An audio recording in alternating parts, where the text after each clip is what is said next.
अगर एलजी साहब से पूछा एलजी साहब को पूछा जाए तो ज्यादा अच्छा रहेगा। और बिजनेस तो जरूरी है क्योंकि थोड़ा सा जो एक कंफ्यूजन एडमिनिस्ट्रेशन के बीच में और लोगों के बीच में है वो उसकी दूर हो जाएंगे। तो लिहाजा लगता है कि जल्दी ही बिजनेस रूल आ जाएगी। बिजनेस रूल्स में कहा जा रहा है कि सरकार ने जो है अपनी पावर्स वैसी रखी है, मतलब इलेक्टेड गवर्नमेंट ने जो स्टेट की तरह से होती है। तो आप क्या कहते थे कि हम जमी गवर्नमेंट की बिजनेस रूल देते क्या?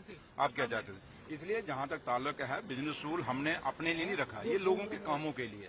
लोगों ने जो मैंडेट हमें दिया है उस मैंडेट को पूरा करने के लिए सरकार के पास जो पावर होती है, क्योंकि आपने देखा होगा अब असेंबली का क्या हाल है, ये एक सिनेमा थिएटर बना के रख दिया था।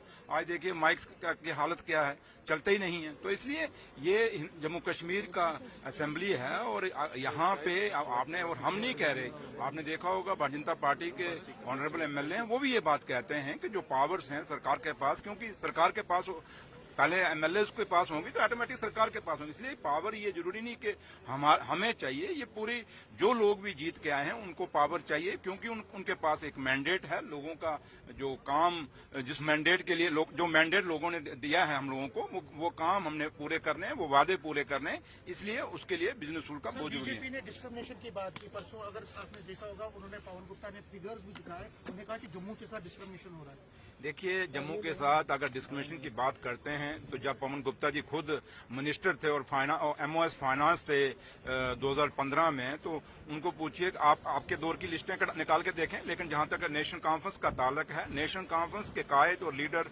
जनाब फारूक अब्दुल्ला साहब और जम्मू कश्मीर के मुख्यमंत्री उमर अब्दुल्ला साहब का हमेशा एक खिता तो हमसे अलग हो गया, लेकिन जम्मू और कश्मीर जो दो खिते हैं इनको बराबर की हिस्से देना हमने हमेशा हमारी कोशिश रही और करते आए हैं। आज ये दरबार में वो देखें जो हमने किया, इन्होंने 10 साल में क्यों नहीं किया, ये तो हमें क्रेडिट जाता है ना। आज देखा होगा आज अब लोग जब वापस जाना शुरू हुए, क्योंकि ईद है अब, तो जब वापस जाना शुरू हुए फिर आपकी सड़कें खाली होनी शुरू हो गई हैं। तो अगर ये लोग जो दरबार मूव हुआ, कश्मीर से इतनी दुनिया ना आती तो बिजनेस पे कितना फर्क पड़ता था। इसलिए ये सिर्फ प्रेस गैलरी को एड्रेस करने के लिए एक अच्छा शब्द है कि जम्मू के साथ डिस्क्रिमिनेशन है। बट अगर आप सही मायने में देखेंगे तो जम्मू के लोगों के साथ जब भी इंसाफ हुआ हमेशा नेशनल कॉन्फ्रेंस के दौर में हुआ।